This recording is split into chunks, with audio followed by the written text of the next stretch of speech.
Slides will be up on our website next week. Okay, and so I'm just gonna some of the next slide. So what are we doing today? Quick introduction and housekeeping, and then Krista, Patrick and I. So just to introduce Krista, who works for PAS, he's on secondment from the Greater Manchester Combined Authority. We'll be giving a bit of an intro to the topic. And then we have Catherine Duggan here from DEFRA and Nick White from Natural England, and they're going to give a bit of an update on the topic from a DEFRA and Natural England point of view. Then I'm going to cover a bit more about the local authority perspective, and then we're really pleased to welcome a couple of people who are actually doing it in local authorities. So we've got Sam Evans from Greater Manchester Combined Authority and Karen Renshaw from Bath and North East Somerset Council to just talk a bit about what they're doing in their areas. Then we've got a chance for the questions, and then just a very quick summing up and feedback, and we will finish at 11:30. Okay, so we've just got a quick intro to the Planning Advisory Service if you haven't come across us before. And Gareth, would it be okay to launch that first poll? Thank you. Yeah, we're just interested to know if you've been to a PAS event before, and just to explain who we are. We're part of the local government family, so we sit in the Local Government Association, but we have a slight Chinese wall between us and them, so we're slightly separate. We have a team of 14. We're funded mostly by the Department for Levelling Up to support English planning authorities, and we have a really wide programme. So this year that includes design, developer contributions, local plans, environmental outcome reports, and development management designation. Environmental planning is a really recent addition. I started in March 2021, so 18 months ago, as doing this project on biodiversity net gain, which is DEFRA funded. We've also got, just to introduce a couple of people helping, Roy and Rachel in the room, who cover net nutrient neutrality. So they're just helping us from a PAS perspective. And we've also got Krista's going to be talking, and he has joined us very recently in August to do a Natural England funded project on nature recovery. So that's who we are. And just to say, on the biodiversity net gain side, we've got one FTE covering that. So that's myself 4 days a week, and also Gareth Bruff, who's also helping today, who's the 1 day a week. Okay. So thanks very much for answering that poll. I will click on. Sorry, I'm doing a funny thing because I've got my screen set up slightly wrong. Okay, lovely. So Krista and I are just going to give a very quick run through on biodiversity net gain and nature recovery. There's loads to cover in this. We will give an overview. The slides will be shared. We'll be recording this. There's lots more information on our website. So if you feel this is too much of a rapid run through, please do go to our website and look it up again, and get that info there. So Krista, can I hand over to you? Yeah, no problem, Becky. Thanks very much. Just waiting for my request for approval. Hello, everyone. Yeah, Krista Patrick. I'm working on the Natural England funded Nature Recovery Network programme that's looking at raising awareness and understanding local authorities around the importance and value recovering nature, new duties under the Environment Act, local nature recovery strategies, and how we can support partnership-based delivery.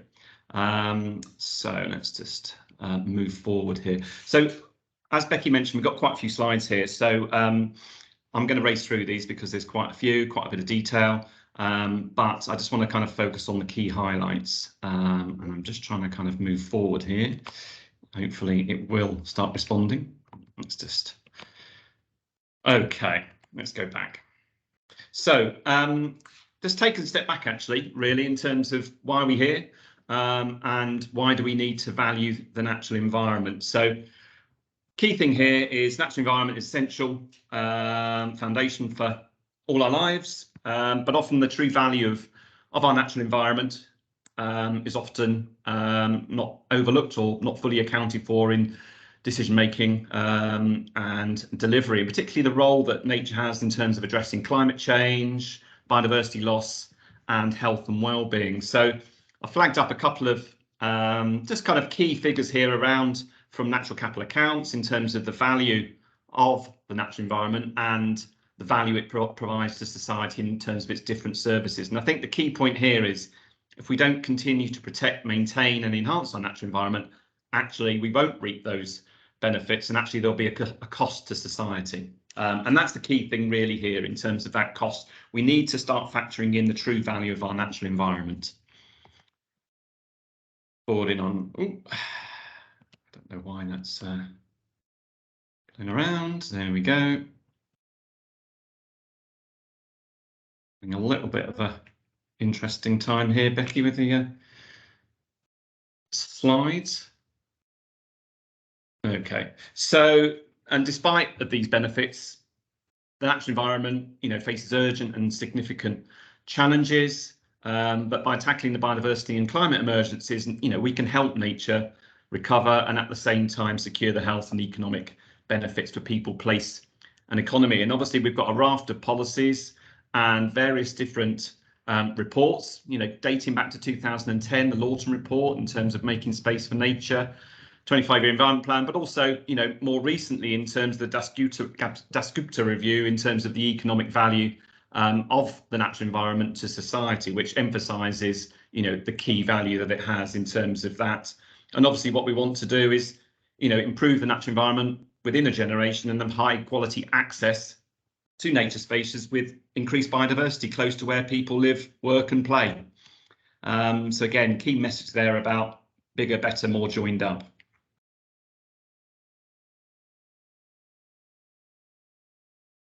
Okay, and in terms of new duties under the Environment Act, key new duties here, and we've just listed these in terms of the relevant sections and pages, but obviously there is the key duty around biodiversity net gain.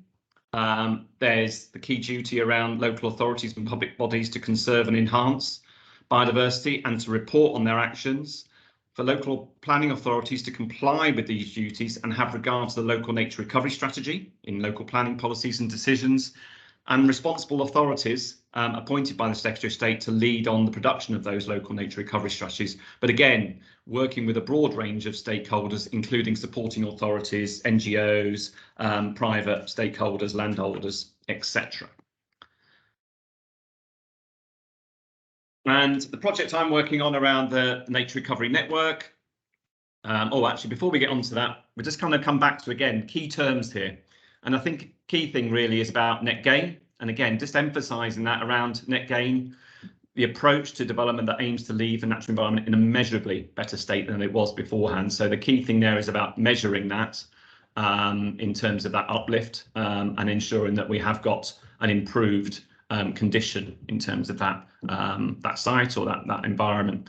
But also nature recovery is about having that stepping beyond conservation into active restoration, and particularly this is about, again, enhancing those benefits, those wider environmental benefits from our natural environment around climate change, around biodiversity, around health and well-being, and those are the kind of important aspects of that. And just to come on to the aspect of the Nature Recovery Network, for those of you not familiar with the Nature Recovery Network, this is the ambition within the 25-year environment plan. It's the biggest nature restoration project in our nation's history, and it's a national network of wildlife-rich places. And the aim is to expand, improve and connect these places across the cities and towns, countryside and coast. So it's not saying that actually we're just concentrating on big swathes in the rural areas. It's actually from doorstep to mountain, and that's kind of really important in terms of not only just focusing on, kind of the countryside and coast, but it's in our towns and in our cities and our urban areas as well. And how can we make sure that we are connecting and providing that connection in terms of our biodiversity, but also in terms of improving access for people to nature and the benefits that it provides. And in terms of the delivery of that Nature Recovery Network and that ambition effectively provides the umbrella on some of the items that we're covering today. So we've got new spatial tools. So in terms of targeting and planning the Nature Recovery Network, producing local nature recovery strategies. So again, having this kind of jigsaw across the country of local nature recovery strategies that are all working towards this ambition of creating this nature recovery network. Strong partnerships are absolutely critical in terms of delivering action on the ground. And that's kind of, again, engagement with government, landowners, particularly landowners and farmers and managers, businesses, local communities and conservation organisations, but also around integration of policies and funding streams. So again, how do we start kind of blending public and private finance? How do we start looking at these new funding streams? And that's particularly in terms of biodiversity net gain, environmental land management schemes, etc. So how do we start bringing these new funding streams and delivering these projects on the ground? So I think, Becky, I'm over to you now. So shall I stop control? Lovely, thanks, Krista. There we go. I think I've still got control. So lovely. So just a really quick whip through about biodiversity net gain, and just really to say that there's already a lot around about biodiversity net gain. So it's going to become, as Krista already covered, it's going to become mandatory through the Environment Act, but actually it's already in national policy. So it's already in the National Planning Policy Framework. So I've just got that sort of quote there. And there's some really good guidance actually in the Natural Environment Planning Policy Planning Practice Guidance that accompanies that. It's in the National Infrastructure Commission Design Guide and the MHCL, what was MHCLG Design Guide as well. And there's the metric available to measure biodiversity net gain, and there's some good practice principles available, as well as the British standards. So there's quite a lot already out there about how this works and how to make it work. But obviously we know that there's a change coming through the Environment Act, and there are some really key components of that. And really just to flag, I won't go through all of these because I expect a lot of you on the call already know them. But again, do catch up with our website. It's got all the details on. Basically, a minimum of 10% net gain, which will have to be calculated using the biodiversity metric and will require approval of a net gain plan, and habitat will need to be secured for at least 30 years via obligations, planning obligations and conservation covenants. Okay, so that's where we are. I'd like to introduce Catherine Duggan, who's from the DEFRA Biodiversity Net Gain team, and Catherine's going to give a bit of an update from DEFRA's perspective. Thanks, Becky. So I'm Catherine Duggan. I work as part of the Biodiversity Net Gain team in DEFRA. There's a group of us there who are sort of working on various things to do with introducing mandatory biodiversity net gain via the Environment Act. Do you want to move on to the next slide, Becky? But I think you have probably just covered this one, so I can skip over this, but it is worth mentioning again. So biodiversity net gain as a principle has been in the national planning policy for a while. So since 2012, it was strengthened in 2018. Just within there is sort of where it sort of it seeks sets out the principles for achieving net gains for biodiversity or measurable net gains for biodiversity. Next slide, Becky. There we go. Apologies for the amount of text on this one, but this is kind of a little bit of an overview of the history of mandatory biodiversity net gain. So obviously it is currently in the National Planning Policy Framework. The government consulted back in 2019 on the idea of making biodiversity net gain in the planning system mandatory. So a government response was published back in 2019. The government committed at the time to bringing in clauses through the Environment Act to apply a minimum 10% gain to biodiversity in planning applications. So the Environment Act, which brought in a number of the things that Krista and Becky have already said, so LNRSs and biodiversity net gain. That achieved royal assent in 2021, and as part of the government response, the government committed to a 2-year transition period following royal assent of the Environment Act. So the transition period is sort of November 2021 through to November 2023. So we're coming up to 12 months halfway through that transition period before sort of implementation in November 2023. Government consulted early this year. There was a large consultation on a lot of the detail. It's still sort of on gov.uk if you want to go and have a look at it. That was consulting on quite a lot of the detail of how mandatory biodiversity net gain should apply to TCPA developments. So proposals on exemptions from biodiversity net gain, and it also included some questions around introducing mandatory biodiversity net gain to nationally significant infrastructure projects as well. The government has also consulted on the use of a statutory metric for use in mandatory net gain over the summer, and has also separately consulted on the principles of marine net gain, although I'm primarily going to be talking about development under the Town and Country Planning Act, which is my sort of area. Government responses to the metric consultation and the earlier consultation from this year are due, and we hope to publish those soon. Next slide, please, Becky. So during the transition period, DEFRA and that should say others, not other, apologies for that, are working on several areas. So one of those is development and passage of secondary legislation. As I said, we consulted earlier this year on the detail of secondary legislation. Publication of the biodiversity metric, which we have recently consulted on. There's a lot of work going on to develop the systems required to support a mandatory biodiversity net gain approach. So, for example, how to handle sales of statutory biodiversity credits that the government will provide as a last resort, where there aren't biodiversity units available via the private market, and also a new national register that will register off-site gains as well. There's also work going on in the sort of banner of sort of skills and capacity. So there's obviously this, the PAS are delivering many events like this and have the practitioner network as well. We're working on guidance and tools, and we consulted as part of the consultation in January on biodiversity a draft template for a biodiversity net gain plan. We're also looking at monitoring, evaluation, assurance and reporting, so working on developing a framework to be able to monitor and evaluate biodiversity net gain at a policy level. So next slide, Becky. So just a bit on more on capacity and skills. We commissioned a report, or we funded a report last year, which surveyed sort of capacity and skills requirements for biodiversity net gain and local nature recovery strategies. That was published earlier this year. If you want to find a copy of it, if you search that sort of project code on our DEFRA science search, it will come up there, but that was published earlier this year. There was initial new burdens funding payment earlier this year that was announced alongside the consultation, £4.18 million, and there's further work ongoing to look at new burdens in the remainder of the transition period and from November 23 onwards, in line with the new burdens doctrine. I mentioned PAS, and we're also working on guidance, so developing guidance for the new mandatory system, both in line with the digital services, but also broader linking in with existing guidance products. Last slide.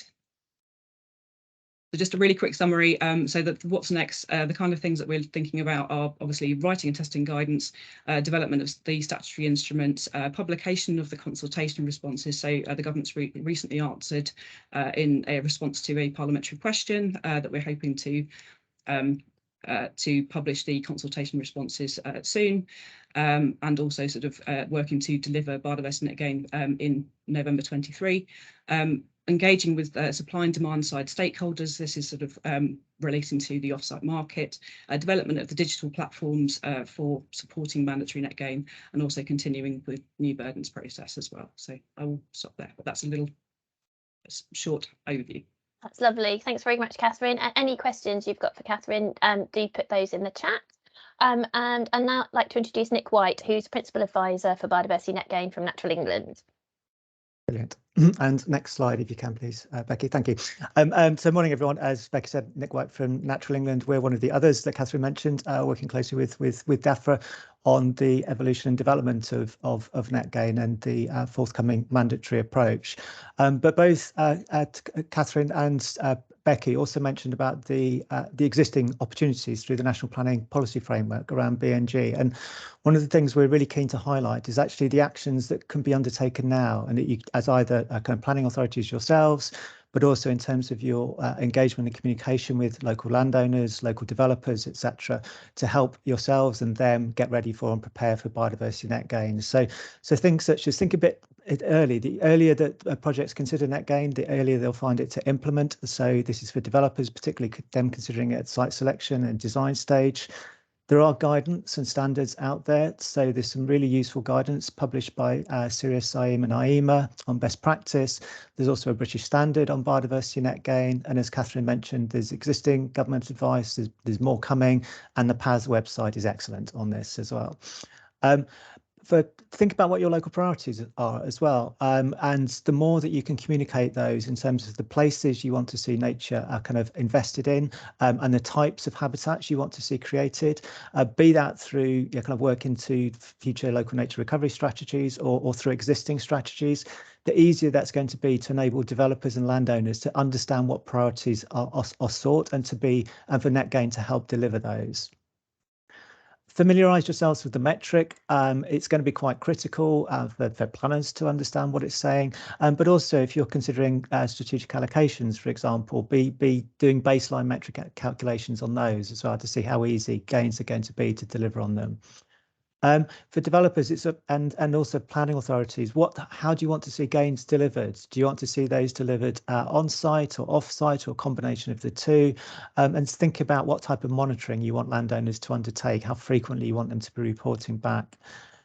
Be thinking as well about the potential B&G sites. So what could be done to encourage local landowners to be developing or bringing forward land available for delivery of net gain, and also your own land holdings as well, parks and green spaces that could be improved for nature and which could be used to deliver net gain on.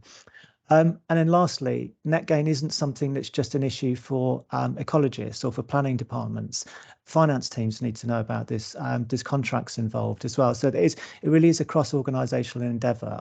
So be considering things such as identifying a net gain champion within an organisation and making sure that across the LPA, officers and members and the exec are all familiar with what's coming and the organisations are prepared for it. Thank you, Becky. Back to you. Lovely. Thanks a lot, Nick. And yes, just to say, put questions in the chat. If you can thumbs up questions that you like, that's really great because it means we're then not kind of covering questions that we've already got in the chat and helps us manage them. I said at the beginning, but I know we've had loads of people join as we've been going. You're all on mute and cameras off. I'm afraid we can't bring people in today just because we've got so many people in the room. We've got over 400 people here today, so it's going to be less interactive than normal PAS events. Our future events that we've got for officers are going to be much more interactive. And as I said earlier, I would also encourage you to join our network for officers, and that's, sort of more of a discussion. So I'm afraid we're going to have to manage questions through the chat. As I said earlier, please do put as many questions as you want in there, but we won't have time, I'm afraid, to cover them all. Well, unless hardly anyone asks questions, but I know that's not going to happen. So we'll come to as many of them as we can. But also people will answer those questions in the chat in line where they can. So just keep an eye on that.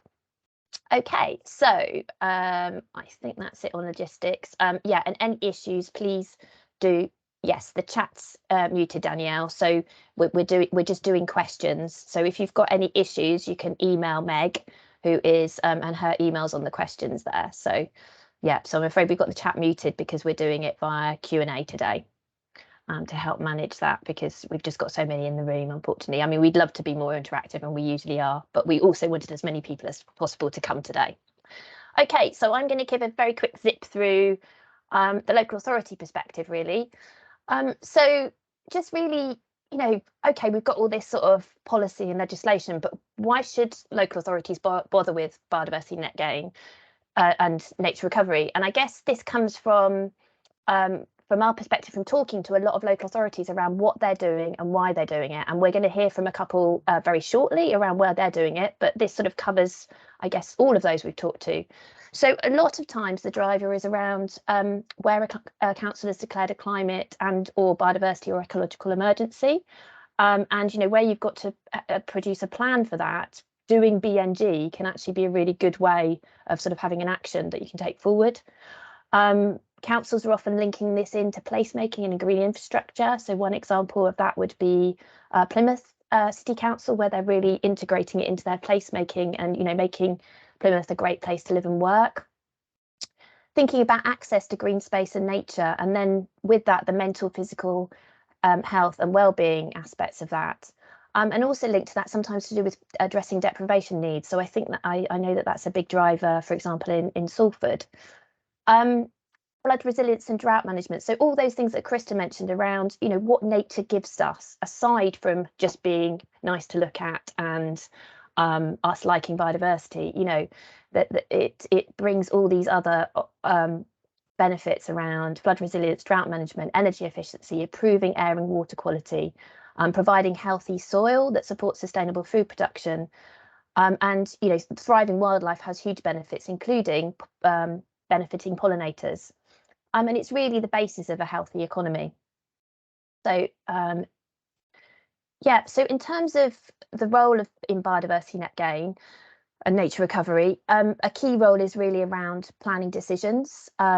In terms of the mandatory requirement, really what the focus is on those planning decisions and planning application, getting planning applications, so you will be able to determine them with BNG coming through. But a lot of places are also looking at local plan policies to back that up, and there are some really good reasons around that, and we're running some events in the next couple of weeks around focusing on both those aspects, and those will be recorded and up on our website afterwards. You can think about setting strategy, so this can link really to overarching council strategy and objectives, and really link those things all together. So really think about how it fits in with overarching objectives for the area. Just embedding and joining up across council services. This isn't just a planning issue. If you do it well, it can include a huge range of different services, and one of those would be estates. Thinking about mapping, evidence and data, working in partnership, and that's both with local partners, so that might be local environmental NGOs, others, the local nature partnership, if you have one, but also other local authorities in the area, and getting that join up strategically. That's particularly important with the local nature recovery strategy. Thinking about funding and securing funding, and also actually just delivering nature recovery on the ground, so often through estates teams. And also local authorities have a really key role in terms of engaging local communities and farmers and landowners who are going to be delivering off-site biodiversity net gain. Okay, so I guess one question is, why bother starting now? Because this isn't going to become mandatory until November 2023. There is a lot of good reasons to get started now, aside from all those sort of wider aspects that I've already covered. You can get ready early and test approaches and feed that experience into Natural England and DEFRA as they're developing their guidance. They want to hear from you about how this is working for you. As I said already, it isn't just about planning. So how do you join up across council services and start thinking about that now? Start thinking about these wider benefits and what you want your borough's natural environment to look like and how it can deliver for local people. You can start gathering evidence and think about that join up across local authorities, and that link into the local nature recovery strategy, which will be at the combined authority or county level. Also start thinking about resourcing, what expertise is needed. Just on that point, as I said already, we've got the biodiversity net gain practitioners network, and we're doing some deep dives for the next few meetings for that network. And the top thing that's come up, unsurprisingly, is around resourcing. So that will hopefully we'll set up a meeting next month, which will be focusing on that. And also just there are some real concerns around that when the sort of switch happens to BNG becoming mandatory, you might get a massive rush of applications coming in without biodiversity net gain. So, if you start doing it now, you potentially avoid that. So there's some really sort of key drivers really to get started now, and to at least start thinking about it, even if you're not at the stage where you can start determining planning applications with biodiversity net gain. So we've been thinking a lot about this and talking to a lot of local authorities about it. And we've got a lot of stuff on our website around what we're thinking of as a journey. As I said already, so we've got this sort of diagram with these pink post-its on. The legal minimum is that by November 2023, you need to be ready to receive and determine planning applications, and look to check that they will deliver 10% BNG and the other requirements. But actually, if you want biodiversity net gain to really deliver the potential that it does, there's all sorts of other ways that you can link it up. So you can start thinking about how it might link up with existing green and blue infrastructure plans, and then start thinking about the evidence and opportunities to link to nature recovery locally. and do some partnership working. And then, you know, I guess in an ideal world, you would then have all of that in policy. So your local plan can really evidence that when we talk about mitigation choices, we're talking about, you know, are you doing this on site or off site, and where are you going to do, you know, so biodiversity net gain is really optimized to deliver those wider benefits. And you're not going to do that if you sort of do the bare legal minimum. But, you know, legally, that's fine. That's all you need to do. And also, you know, that in itself is that's not necessarily an easy thing to do. And we recognise that. So we've sort of thought about, and then there's a question up there on the dark pink around, well, there's all the monitoring and compliance. This is 30 years, you know, that's really tricky. How do you do that? So we've got some sort of key activities that we've sort of picked out from our conversations around what we think you should start thinking about as local authorities for biodiversity net gain. And, you know, one of those is around corporate embedding of biodiversity net gain. So really thinking about this beyond planning, how does it deliver corporate objectives? Thinking about the placemaking principles around biodiversity net gain, and the development of that local strategy and evidence, which links into the local nature recovery strategy and nature recovery more generally. How do you embed this in local plans and strategic planning? And that might be a local plan policy, it might be an SPD, and we've got some really good examples on our website of those ones that are already in place. And then establishing development management arrangements. Then delivery of the scheme. So how do you actually get this to happen? You know, how do you make biodiversity net gain happen on the ground? How do you make sure that it happens over the long term, that it actually delivers? And the monitoring and reporting of progress. So we're developing more resources around those and looking for more examples of them.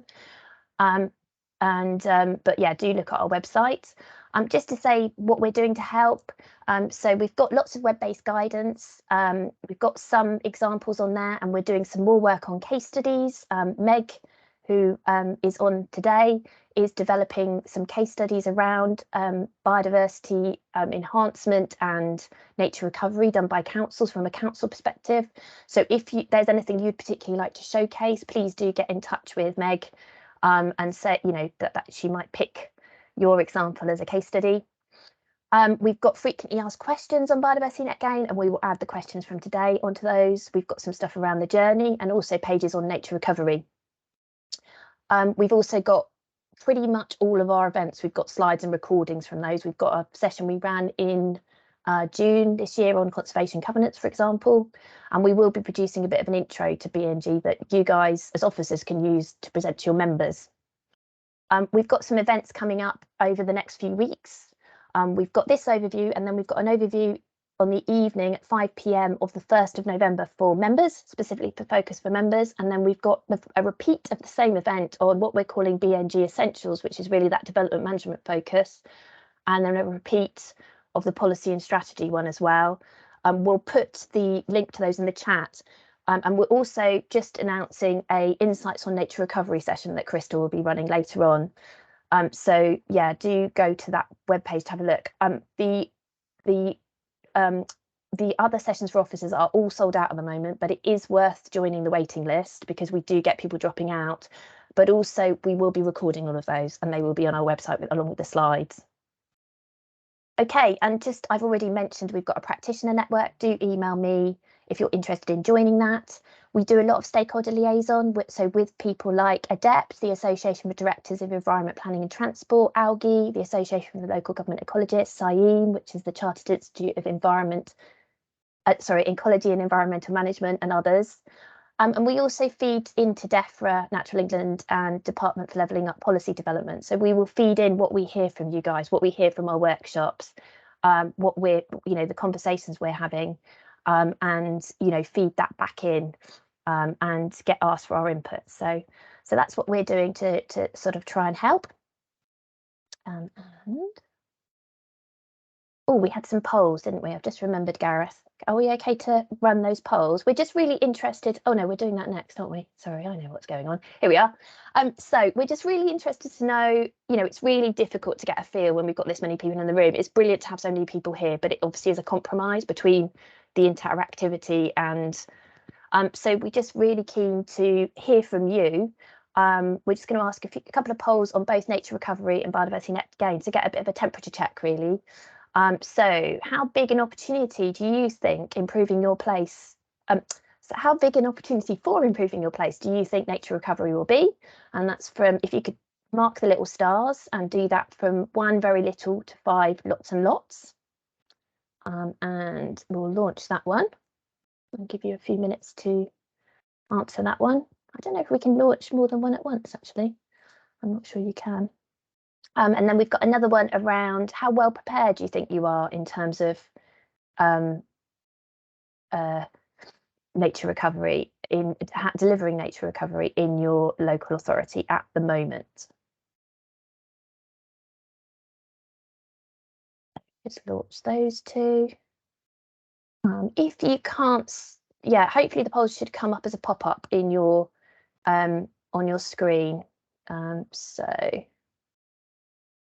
It's worth looking around in case they've popped up in a slightly odd place. Okay, lovely. So we've got those two running, and then we've just got a couple on the biodiversity net gain side. So we're really interested in these because we asked these questions back in when we started the project back in sort of May, June last year. We ran some events which are available on our website as recordings, and we asked both these questions then. So I guess we're interested to know, have things improved, and where are people? So yeah, so the first one is, have you started working on BNG? And I've made that deliberately quite broad. So, you know, that maybe you're just thinking about a policy in your local plan, or you've started having, you know, applications coming in where you're thinking about it, or it may be something, you know, much greater than that in terms of, you know, starting to think about the local authority where they might want to deliver off-site biodiversity net gain. And then also a second question around what areas of this you feel you're most able to deliver in your local authority. So we've picked out some key areas there around policy, development management, off-site delivery, monitoring and reporting progress, that link to placemaking and wider authority interests, as well as members' interest and understanding. And also you've got the option to say none of the above. You should be able to click more than one of those. So we'll just leave those running for a few minutes, I think, just to let people answer. So that's great. Thank you, everybody. It's really, really helpful for us to get your answers for these, because it just helps us understand what the kind of situation is, and also particularly for us to, as I said already, to sort of evaluate the project and feed back to our funders to say whether it's working or not. And yeah, keep getting our funding. Okay, so lovely. Just leave those there. So I'd just like to introduce Sam Evans, who's the Head of Natural Environment at Greater Manchester Combined Authority. And Sam's going to talk a bit about, hiya Sam. Sam's going to talk a bit about what Greater Manchester are doing, what the drivers have been for that, and what they're doing around this agenda.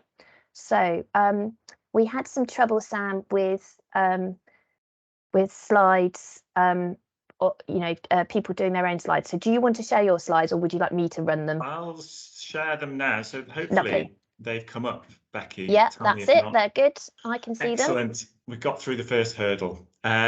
Morning, everyone. Great to be here and see so many of you on the call this morning. So yeah, as Becky said, my name's Sam Evans. I'm Head of Natural Environment at the Greater Manchester Combined Authority, part of the 10 local authorities across the city region of Greater Manchester, working together, as you've outlined, Becky and Krista, earlier on this morning, to try and embed nature recovery in all that we're doing. So I'm just going to talk a little bit about the journey that we've been on here over the past few years. I'm not going to sit here and say we've got all the answers to how we do this, but hopefully some of what we've done will resonate with you and help in terms of your thinking. And we're all on slightly different paths and journeys as we grapple with these issues. So just a bit of a starter slide, really, just to talk about our journey, particularly over the last 6 years or so, which I think for us has been split into 4 kind of main phases. So really going back sort of 5 or 6 years, building the evidence base, building political and stakeholder support for this agenda, for the natural environment being a key part of wider plans for our city region. So things like natural capital accounts, development of the evidence base, demonstrator projects, and getting political and partner buy-in to what we were doing, and really building that consensus, particularly with our local nature partnership, but also our politicians, was really important. After that, we kind of focused on developing a plan. We had a Greater Manchester 5-year environment plan, wider than just the natural environment, looking at net zero, sustainable consumption and production, resilience, but that was really important in terms of setting out our ambitions for the natural environment within Greater Manchester and getting that wider buy-in to what we were doing, which I'll come on to. We also commissioned at that time a natural capital investment plan to understand how we might deliver and fund some of those ambitions. And then over the last few years, with that evidence base and plan in place, we've really started to focus on how we deliver nature recovery, how we fund it. And we've set up the Greater Manchester Environment Fund over the last couple of years to help us get on the journey to delivering more projects and funding more projects on the ground. And I think underpinning all of that has been that collaboration I talked about, working really closely on behalf of and with the 10 local authorities, but also with NGOs, regulators, United Utilities, our water company, all of those other partners you need around the table to make this happen. So early on in that journey, we commissioned natural capital accounts, which in an urban area for us really help demonstrate the value of the natural environment for people and make that case for building it into wider placemaking. So just some of the headlines from this, which have really helped build that political consensus that we get £1 billion worth of benefits from our natural environment each and every year, particularly for mental and physical health and well-being, for recreation, but also for things like climate regulation, food production, air quality control. So a wide range of benefits across a range of different issues that as local authorities we are trying to manage, to improve. Particularly for health, we also have about £9 billion worth of total healthcare costs avoided over the next 60 years. So as an urban area, those benefits of nature for people, for health and well-being have been really important. And helping define how we prioritise this and how we get it on the political agenda. Shortly after that, as I mentioned earlier, we published a 5-year environment plan for Greater Manchester. This went beyond just the natural environment, but the natural environment was a core part of this alongside our ambitions for a net zero Greater Manchester by 2038 and one that is resilient and adapted to the impacts of climate change we know we're going to get, and the natural environment underpinning and being able to deliver on those agendas as well. So this set an ambition for us to protect, maintain and enhance our natural environment and take steps to achieve environmental net gain, so positive measurable improvements in the natural environment and reversing that decline in nature that we as a city region, like all areas of the UK, have seen.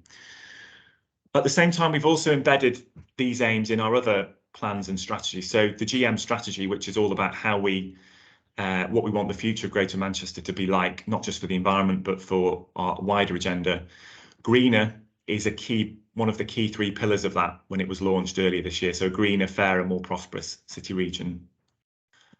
Becky mentioned local plans. Our joint development plan for Greater Manchester Places for Everyone sets out a range of commitments for new developments in line with those aims, and upon adoption will introduce 10% biodiversity net gain, most likely with a fair win through examination before November next year. And some local authorities through their local plans, particularly Salford, will be introducing 10% biodiversity net gain even before that. So it's really embedding the natural environment across our plans and bringing it front and centre of what we're trying to do as a city region, recognising the multiple benefits that it can deliver.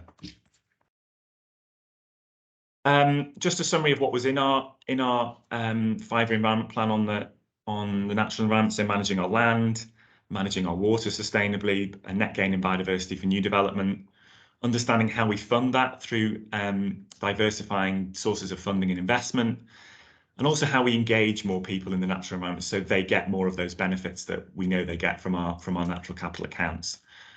And again, partnerships were really important in developing this. You can see some of the organisations that made commitments in that plan. So it wasn't just the combined authority and the local authorities making commitments. It was the water company, government agencies, NGOs and others making commitments about what they were going to do to contribute to achieving these aims, recognising we can't do this on our own. And these ambitions really came from an understanding of the threats to our natural environment in Greater Manchester and what we're doing to respond to those. So, we know land is managed unsustainably. We know many of our water bodies are failing to meet water quality standards, and we've got issues with flooding. We know we're still losing biodiversity and nature is still in decline. We know we're not getting enough funding and investment.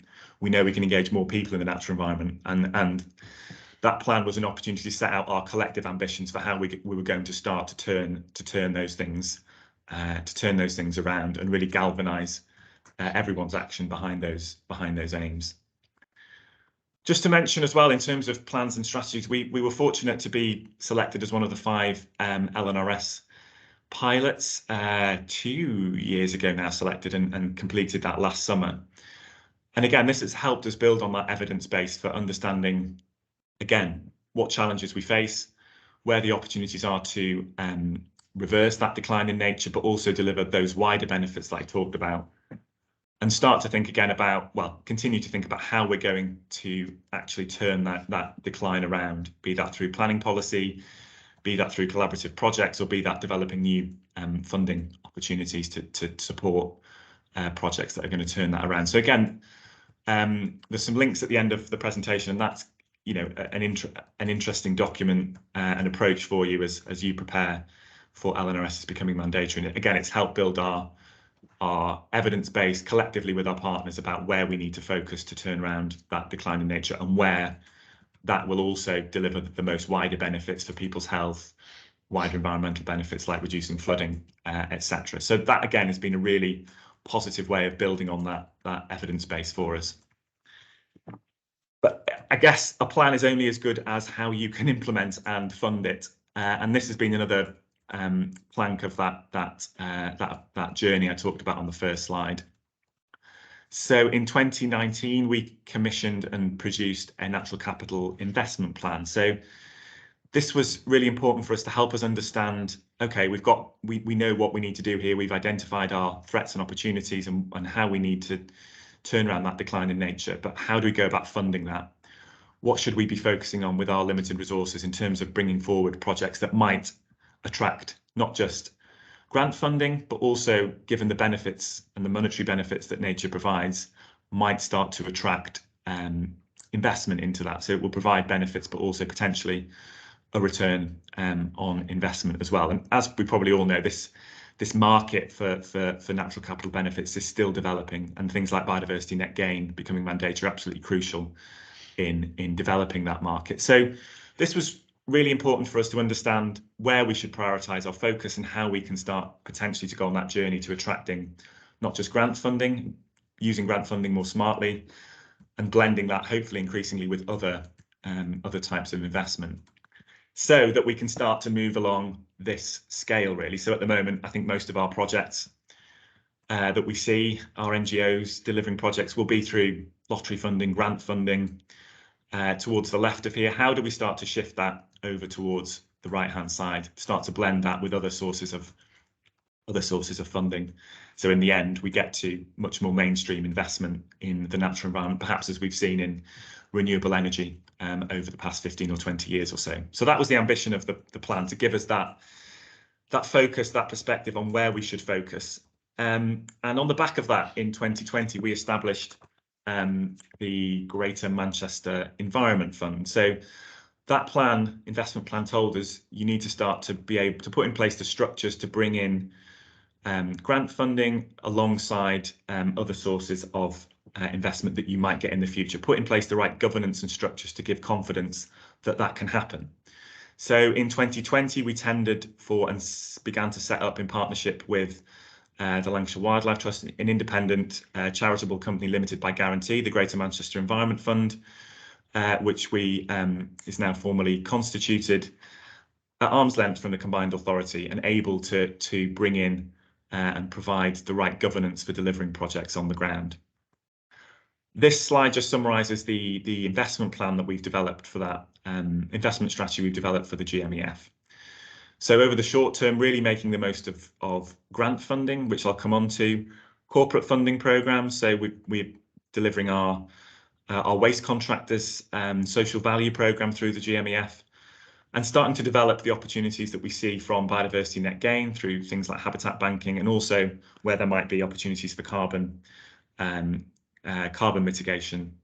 And then they also gave us more of a long-term plan. So where else could we start to develop thinking over the next 3 to 5 years as this market hopefully for natural capital benefits starts to develop. So trying, as I highlighted on that previous slide, to move from grant funding, starting to blend that with other sources of funding and shift over towards the right-hand side of that, where investments in natural capital become much more mainstream. And that's obviously a challenging and more long-term ambition for all of us.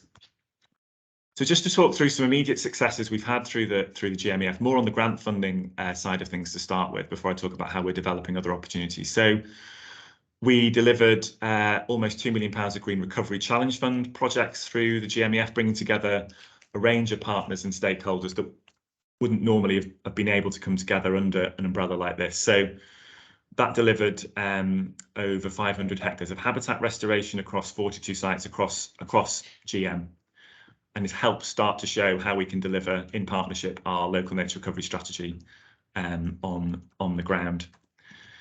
We've also recently funded from the GMCA and set up a Green Spaces Fund, which again is being delivered through the Greater Manchester Environment Fund. This is funding from the Combined Authority, focusing on how we support communities to clean up and improve their green spaces, improve them, create new ones, and increase the amount and quality of green space, particularly for our poorest residents, where it's most needed.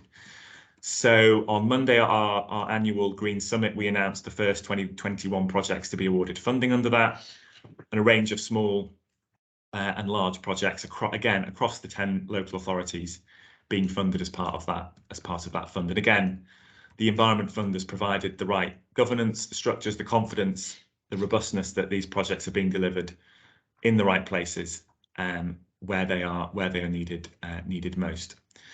So some really good early successes and delivery of getting on for £5 million worth of projects across GM that are going to start to have a real benefit, not just for nature, but some of those wider benefits that you were talking about earlier on.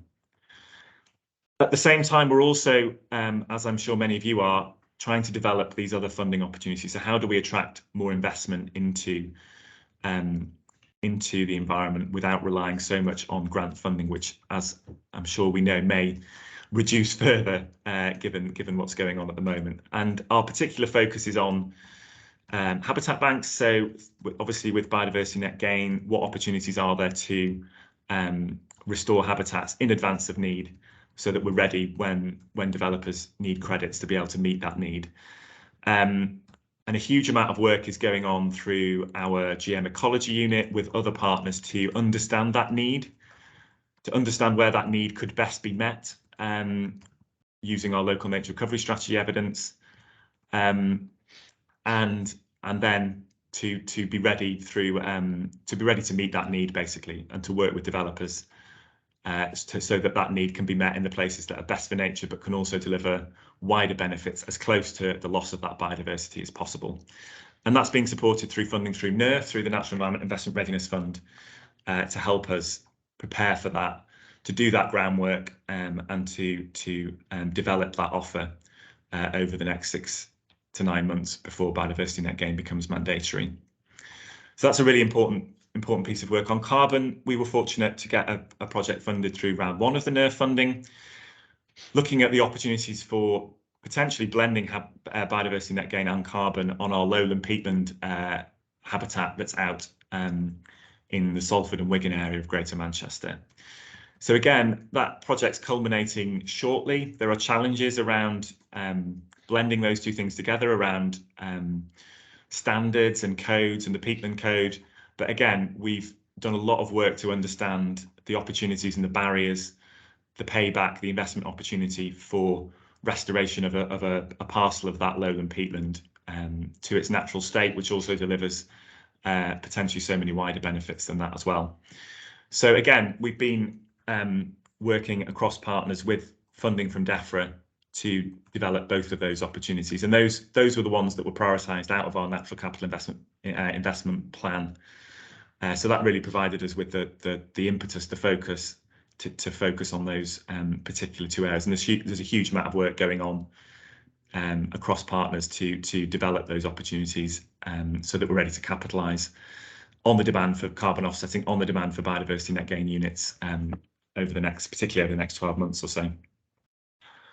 One other opportunity I just wanted to mention before I wrap up is around nature-based solutions in urban areas. So we were fortunate to have a multi-partner project run over the past few years, which you may have heard of, which was called Ignition, which was all about how we can deliver more urban nature-based solutions where they're needed most in our densely urban areas. So we're not talking about the habitat creation that will be supported by biodiversity net gain, but green roofs, green walls, SUDs, etc., how those can be delivered and funded. And again, we've got a set of projects securing funding at the moment, particularly focused around an area of Salford in need of nature-based solutions, but also where those will deliver wider benefits. So that will bring in funding from developer contributions through Section 106, through our water company, through our Green Spaces Fund, and through the Environment Agency. So blending a lot of different private and public contributions there to deliver and show that nature-based solutions can be delivered and funded through different sources as well. So really trying to tackle those different parts of the city region, the urban parts, the peri-urban parts, and the more rural parts through what we're doing, driven by our local nature recovery strategy work and that evidence base I talked about at the start. So I'll finish on a nice picture of our mare up with sphagnum moss in the upland peatland areas. Hopefully that was a helpful run through of some of the things that we're doing. There's more information on our website. There's some links here that will go around with the slides where you can get some more information and more detail on the sorts of work that we've been doing. As I said, we don't have all the answers, but hopefully some of what we're doing complements what you'll hear in subsequent presentations and be of use to you. So on that, Becky, I'll hand back to you in the next presentation. Thank you very much. That's brilliant. Thanks very much, Sam. Really great presentation and brilliant to hear what you're doing. And as I said already, we've obviously got the recording, but we will be sharing the slides so you can get all those links through. And do put any questions for Sam in the chat. As I've said already, we might not have time to cover those.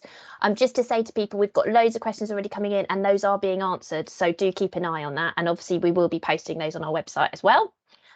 So next, I'd like to welcome Karen Renshaw, who is the Principal Ecologist at Bath and North East Somerset. And she's going to give a bit of a presentation of what they're doing from the same perspective. Hi, Karen. Hello, thanks, Becky. So I will aim to share my screen. Yeah, any problems, I'll see if I can do mine back. No, is that... There we are, lovely. Yeah, that's good. I'll put that on slideshow. Okay, so yeah, thanks. So hello, everyone. Yes, so I'm Karen Renshaw from Bath and North East Somerset Council. I'm just going to give a bit of context about where we are in the world, look at what we've been doing for biodiversity net gain and local nature recovery, and then a quick look at key drivers, how we got started, the barriers and some solutions, and maybe some key takeaways. So that's the plan. So in terms of where we are, it's obviously the centre of my universe, but I don't expect it to be the centre of everyone else's. So we're part of the West of England Combined Authority, to just to the southeast of Bristol, and we happily kind of connect the southern tip of the Cotswolds to the east of the district to the northern tip of the Mendips A and B to the west. We've got a population of about 19,000 people and an area of about 35,000 hectares. 2/3 of the area is in Greenbelt, and we kind of straddle 3 natural character areas, and we've got smatterings of really nice ancient woodland, calcareous grassland, lots of different species of interest to wrestle with. But we're kind of small, and I think we have a lot of small things. So we've got small patches of habitat, small bits of calcareous grassland, small ancient woodlands, and we don't have big industrial estates. We don't have massive housing programs. They're modest, but it's very complex and very varied across the district. So there's always a lot to grapple with. In a standard year, we might have more than 3,000 planning applications, and we have 1.75 full-time ecologists in frontline planning. So that's a bit about where we are and what we are.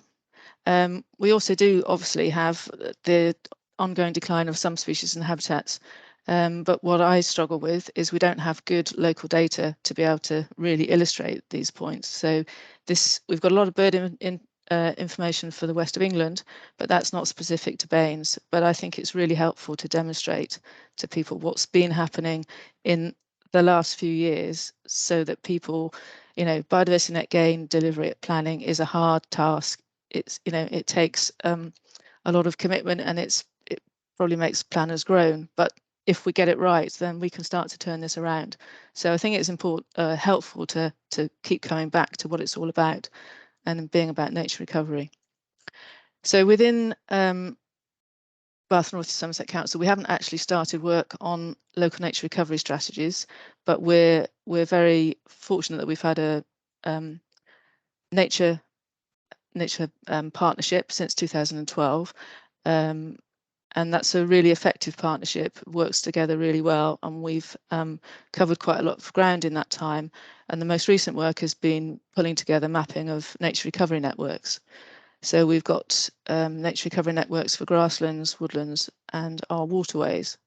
And alongside that, we've got some quite ambitious nature recovery ambitions and targets for 2030 and then through to 2050. And it is actually the West of England Combined Authority who is, I think, the responsible authority for the local nature recovery strategy. But happily and excitingly for Baines, we've been commissioned on behalf of WECA to lead, or at least coordinate, the production of that local nature recovery strategy. So we haven't started in earnest, but we've got some good groundwork, which will be really helpful and links into our biodiversity net gain objectives as well. So just in terms of biodiversity net gain and what we've been able to do within Bath and North East Somerset Council is, it takes a lot of thinking about. So we've done a lot of thinking. We have managed to start adopting BNG policy up front of the mandatory requirements. We've also been really fortunate in suddenly be able to restructure a little to help the process. And we're developing council-wide BNG practice. But the important thing, I think, to remember is all the time we're just learning. So, and we all need to work together and share that learning. That thinking has been important, and it's been for the long term. So I think, right back to 2018 with the government's environment plan, mine started ticking, and I was quite keen to latch onto the idea that there could be this solution to engage the development sector in really good outcomes for nature if we could. But it's something you can't really do on your own. The collaboration is key, that was mentioned earlier. So with WECA and our neighbouring local planning authorities, we've been thinking about this intermittently for quite a long time, and we're fortunate early on to have a task group form where we could get together and think about what we might need to do and things that we could share. But then closer to home, across Bath North East Somerset Council, it became very obvious very quickly that it wasn't just a planning issue, it's a kind of cross-council issue. There are opportunities and implications across many service areas, and it was important to think about those.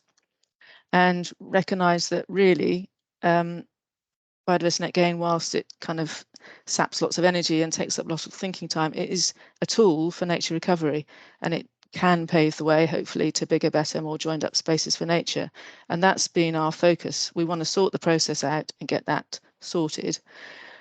But it's the outcome that we need to focus on in the longer term. So I think that process does need to be well financed so that it can be up and running and then start to deliver for nature recovery. In terms of the policy that we've adopted, I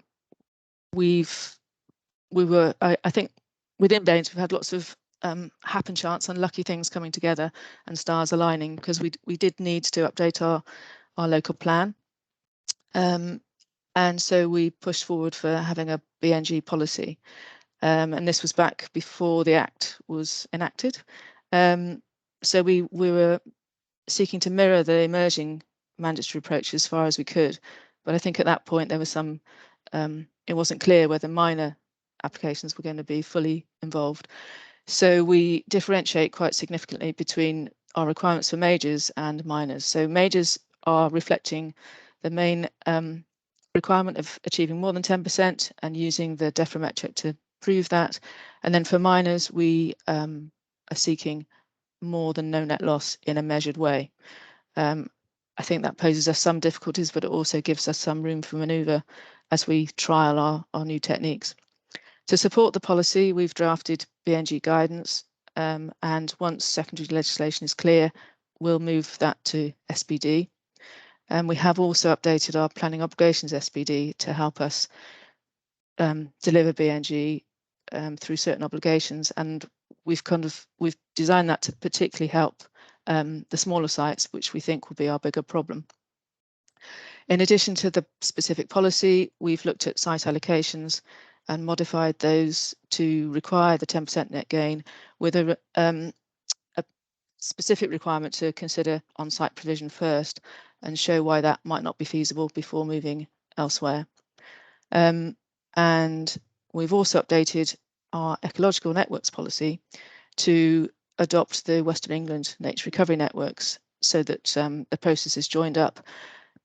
And across the west of England, we're going to use the nature recovery network to help identify aspects of strategic significance within the BNG process. In terms of restructuring, happily, we've been able to restructure. I was based in the planning policy team for a number of years as a lone ecologist, but we've now moved into a green transformation service, and I'm in the green infrastructure and nature recovery team alongside a climate team. And that for me, that's transformational to be in a team which is all about nature recovery, and I know I'm really fortunate to be there. We have been able to recruit a nature recovery manager who will take a lead on the LNRS work. We've got program managers for green infrastructure, and we've got a BNG officer there, which is outside of frontline planning. And that's a very specific decision taken to make sure we can look after and build upon the nature recovery outcomes we eventually get from BNG. In terms of the council-wide practice, there's a lot of work areas, so different service areas need to be made aware of the issues and opportunities and how we can work together. There's training at all different levels for members, for the validation teams, for the planning officers. There's the whole issue of offset provision, which needs to be considered at many different levels. There's IT systems that will be needed to support the process. So we've started looking at working with Exacom and Uniform to see what those applications can do to help capture information for BNG, but also how we share it with the public documentation that's needed with the planning system. We need to look at the admin systems for registration so that they're fully able to respond and support the process. Then there's the DM officers themselves and how we don't overload the limited ecology officer resource. And then there's data needed to support that, which perhaps we don't make available routinely at the moment through planning, but just thinking about things like priority habitat information needs to be clear to everyone. The 2020 habitat baseline probably needs to be clear to everyone. What is irreplaceable habitat? There's lots of stuff that needs to be much more routinely available. And also there's data we'll have to collect from the submissions for biodiversity to support the local, the LPA's reporting responsibilities, and also to build proactively on the bigger, better, more connected nature. So there's a whole array of work to do. And if just looking at thinking around offset provision, we need to undertake a review of the council land. We can work with parish councils who have a lot of green spaces that could potentially deliver offsets. We need to understand the council's need in terms of its projects and developments in the future, alongside what assets we have. We also need to understand very clearly what nature recovery needs so that we make sure that we can get the right outcomes from biodiversity net gain. So there's a whole lot that needs to be done, and some of it we've got underway and some of it needs to learn from others, and some of it we would be very keen and happy to share. In terms of the drivers for us, we've got an administration that's hugely supportive of this agenda and very expectant of it. So it's great to have that push. We've got a biodiversity champion who's very on it and very keen to push us to do more all the time. And that's really, I can't seem to make my slides move now.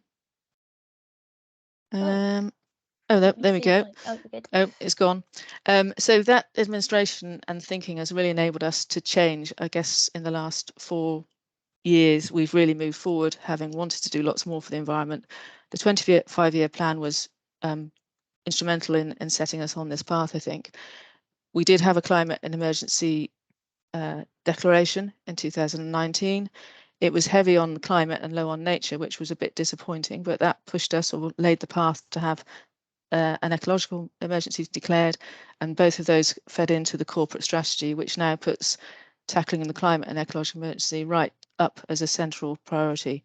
The catastrophe that is COVID, I suppose, has pushed us as well, and to green renewal, which and that's what's really enabled us to have this new service area for green transformation. And I think it really does signal this new nature recovery era for Baines. We've got a 2030 timeline to work to, a corporate strategy which very clearly sets out with tackling the climate and nature emergencies, and also giving people a bigger say. And the council's, put its money where its mouth is, I suppose, by enabling that restructuring and some recruitment. And that kind of informs how we got started, really. It was early sharing of the Environment Bill implications with planning and those declarations for climate and ecology, and that new corporate plan, which enabled us to put forward the policy for the new local plan, which has effectively been a real snowball. Once it's got going, we can't stop it. So we committed to that and we've had to deliver. Perhaps outside of planning, there was less traction for supporting the nature recovery agenda. But because of the green recovery requirements and maybe a bit of luck, we've been able to do that restructuring, and that's given the courage for a bit of upfront investment. And I think that's what's key, just to have that extra capacity to think. So I'm no longer a single person thinking about all of this. There's perhaps 1.4 full-time equivalent extra resource outside of frontline planning, which gives that space for thinking and then action. And that's one of the key barriers, I think, for everyone trying to work with the BNG agenda, is that time to think and put things in place, make those connections across councils and make those connections with partners. So I'm just going to put it out there that resources is the issue. And if that new burdens funding is out there waiting to be kind of finalised, it would be really helpful for people to have a little bit released so that they can do some forward planning. So that would be one of my key solutions. Corporately, or to help people within local authorities who might be struggling with this, is to look and seek companions and people that are going to help you within the council who might need to deliver BNG or respond to BNG from a slightly different perspective. So it's not all about planning. I think I would flag another solution is the PAS base camp. I think is that the practitioners workshop. I mean, it's really helpful. These sessions have been really helpful. So I would urge everyone to make use of that website. So shared learning, we've gone early with this interim policy, and that's forcing us to get our act together as best we can, and we will learn from that experience. And I think we've been given some comfort that it is a learning exercise and it might help us be a little bit more prepared when mandatory provision comes, and we'll be very happy to share that experience as it goes. There is lots to think about, and it's not easily done by individuals. So find out your neighbouring local authorities and other service areas that could work with you. That point, a little upfront investment delivers a massive amount. So I'll just say that again, because for a local planning authority, the process needs to be developed proactively, not reactively. We can't wait to the last minute. But it does need to be considered, I think, beyond a simple planning process. It is about delivering nature recovery and those better places for people. in terms of the national process, the role of PAS, I think it's brilliant. I saw things last week in a session I was on, and there were little bits of information that seemed really useful, and I wanted to catch them and I couldn't, so they were suddenly disappeared into the morass. So I don't know if there's a way that we can, through that process, find out what we all really need to know and then just provide it to us, because that would be really helpful. And we do need more answers from the process, the mandatory process, more quickly, and with a particular focus on the legal agreements and covenants. So that would be really helpful. And maybe some frontline planners maybe need to engage in the process to help kind of inform what those tricky things are that will come to play when it all comes into place. So I think that's really all I've got to say, and hopefully some of that might have been helpful. Well, personally, I thought it was really helpful, Karen. That's brilliant. I've actually got a couple of questions that have come straight in while you're on. I might just ask you. So somebody in the chat, and I've now lost their message, says Philip Clark would love to see, would it be possible to have your email address, because they'd love to see your job description for the nature recovery manager, because they're recruiting. Okay. Yep. So you can answer that one. But yeah, just a couple of questions about sort of specifics. So one is around, is your BNG policy for 10% or less? Oh, sorry, not less, 10% or more. And then also a question about what level in the organisation is your biodiversity champion? Are they an officer or an elected member? Okay, there's a nice easy questions. Thank you. Our biodiversity champion is an elected member, and the policy that we have is a little bit complicated, I think, now. It's 10% for majors, a minimum of 10% for majors, and at least no net loss, and an appropriate net gain for minors. And I think we're going to struggle to define what we mean by appropriate, but that's where we are.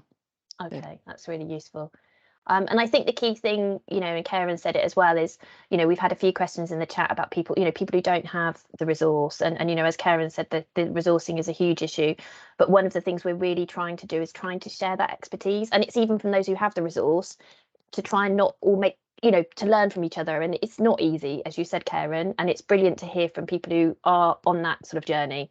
And totally take your point about getting as much info as we can out there. We've got so much information, which is brilliant, but obviously us sort of only being one FTE, we're trying to sort of get through that, but we will get that out there. And I think hopefully the network will really help with that in terms of just having that on that forum. Okay, lovely. So we've got loads of questions. A lot of those have been answered kind of in line. We're going to, I really want to finish by 11:30, because I always think that people don't, as much as we've got to discuss, people, want to have a bit of their day back. And to be perfectly honest, I need another cup of tea. We will just flag a couple of questions that have come up now, and then we will, have these all available on our website in due course. I can't promise immediately, because we've obviously got to get them up and manage that, but we will have those available in due course. But do have a look in that Q&A, because a lot of those have been answered in line.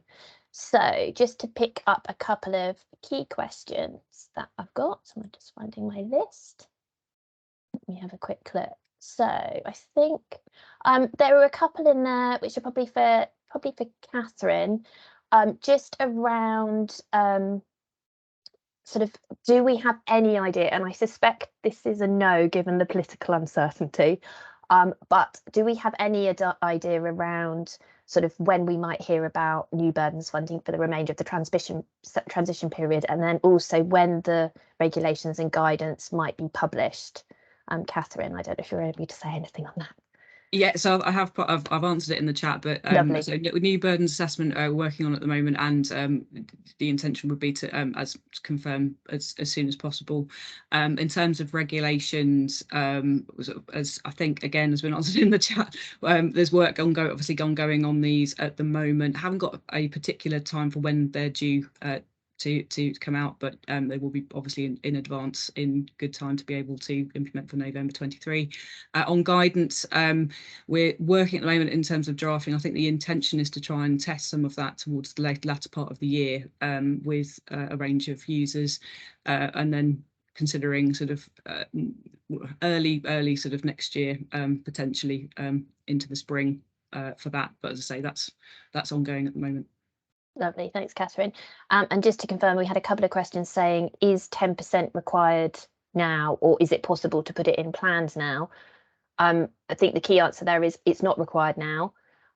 We know that the planning inspectorate are not using the Environment Act as the basis for decision making. They're using local plan policy and the NPPF. The National Planning Policy Framework says that you should deliver a net gain, but it doesn't refer to the metric or a percentage. So if you haven't got a local plan policy, there are plenty of places that are doing it anyway, mainly through pre-app discussions with developers, and that is happening. But my personal view would be I wouldn't go to appeal on BNG if you don't have a local plan policy that sets out a percentage, because we know plenty of appeal decisions where they are coming in and the percentage has been very minimal. And it's been allowed for the BNG just because there isn't a policy in place. So that's the kind of position. If you do want to put a policy in your local plan, just make sure you have the evidence backing it up. There is some really good evidence in the government's assessment of, sorry, Catherine, can you remind me what it's a financial assessment, isn't it? But it's not called that. I've completely forgotten what the terminology is. The viability impact assessment, assessment, yeah. So there's some really good evidence around the 10% in that. We've got some stuff on our website. We've got some examples of evidence and also local plans that have already gone through with 10%, so that you can look at those. We know several that are going through right now. So Salford is just going through with an excellent policy in there. But we will be covering this in more detail in our events in 2 weeks' time. So do keep an eye out for those. Okay, I'm just checking maybe one last question. I'm just wondering if we had one for a good one to pick out for Sam and Krista. Krista, did you spot one that was a good one from the Manchester perspective that you wanted to highlight? Yeah, there's a couple I've responded to actually. Lovely. Do you want to just highlight what you said on those, because that might be quite good? Yeah, so basically it was about how does, kind of Manchester or Greater Manchester work out the cost and savings around all the nature recovery work that's going on. And again, I've shared in the link, and again, I think in Sam's presentation there's the links to the natural capital investment strategy that we've produced that have got all the, but again, we've got natural environment investment readiness funded projects at the moment that are looking at those business models. But there's also how do you foresee getting financial returns on investment through BNG projects which have been delivered? So again, that kind of response again is around the business models that we're looking to produce for those biodiversity net gain sites. And again, we're just looking at the moment of creating a biodiversity net gain investment facility that will start bringing forward or supporting local authority owned sites in terms of bringing forward their own sites. So again, work in progress around those business models. But again, the links in Sam's presentation will provide the links to those presentations. Lovely. I think, Becky, one other question that did come up was around resourcing for local authorities. So obviously Sam mentioned that we've got the Greater Manchester Ecology Unit, and each of the local authorities in Greater Manchester, so 10, put into a pot that centrally funds that kind of ecology unit. But there was a question there again in terms of, well, how do other authorities that don't have those in-house ecologists, how are they kind of preparing and supporting, development managers and policy planners around the ecological side of things? Yeah, so I mean, I think, it is really difficult. As I put in a few links on the question there, we've got on our website, we've got a bit of information about resourcing and just how some examples of how different local authorities do that. So different places, where you haven't got someone in-house, but it is obviously recognised as a really significant issue. Every event we run, it comes up probably as the top issue, and that is, just really recognised. I think the best thing, sort of from our perspective, we can do is try and share those examples and what people are doing. But it's obviously recognised as a really significant issue. I mean, my personal perspective from having talked to different people in local authorities is I actually think the model of a sort of shared ecology team, when you're talking about a small local authority, is actually really great. And Karen's already talked about how great it is working in a team with others doing this work. And I think, you know, perhaps where you've got a single local authority ecologist on their own, or just, you know, part-time, it can be quite difficult for them if they're not part of a wider team. So, you know, the feedback I've had from talking to people is perhaps that might be, you know, depending on where you are, might be a nicer model. Okay, so we're rapidly running out of time. I've put up a couple of polls. We would love to get your feedback. Please do let us know what you thought of this. Just to sum up, thank you so much to everyone, particularly thank you to DEFRA, Natural England, so Catherine and Nick and others. Thank you to Karen and thank you to Sam. It was really, really useful to hear your perspective. I know it's always really helpful to hear from others. As I said already, we've got some other events coming up. We've got the link in there. We will be answering all these questions and putting them on our FAQs as soon as we can. We've got ongoing support through these projects. Do have a look at our website. In terms of letting you know about future events, it's really interesting for us to see that only a third of you have ever come to a PAS event before. So that's good, because we've obviously got some comms out there. But do sign up to our bulletin. We have a monthly bulletin and we always put events in there. And join our practitioner network. Do email me if you'd like to join that. It's got ecologists on there, it's got environmental practitioners, also planners, we've got some finance officers, lawyers. So it's really aimed to enable you guys to share what you're doing. And as I said already, we'll be doing some deep dives. The first two will be on resourcing and off-site delivery. So thank you very much, everybody. If the presenters and facilitators would like to just stay on, we can have a quick wrap up. And yeah, thanks everyone, and have a good rest of the day. And I might see some of you the week after next. Oh, and do let your members know about our members event, which is on the 1st of November. We'd love to see them there. We've got a couple of members presenting from Salford and Cornwall.